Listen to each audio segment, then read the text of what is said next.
Question number 6 says that 3 coins were tossed 30 times simultaneously. Each time the number of heads occurring was noted. So this is the data that we have about the number of heads occurring. We have to prepare a frequency distribution table for the data given above. So we make a table wherein we have number of heads, tally marks, and the frequency of occurrence.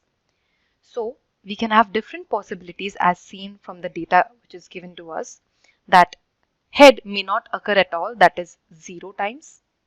Head may occur once, that is 1 time. It may occur 2 times, so 2, or it may occur in all the 3 coins, so it can be 3. So now let's see what is the frequency associated with the different cases that we have. So for 0, the frequency is 6, so we write tally marks as 6. And the frequency is 6.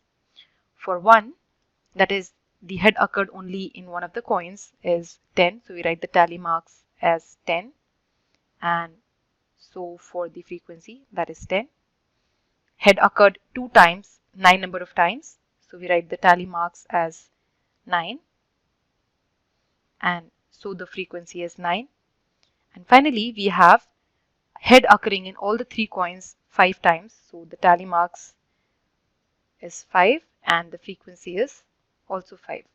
So if we sum this up, that is the frequency of occurrence, we get a total of 30. So that tells us that we have not missed on any of the data point, and this is how we prepare a frequency distribution table for the data which was given to us. To learn more about how QMath can help you crack school and board exams, explore QMath Leap, a live online classroom program run by highly experienced and committed teachers.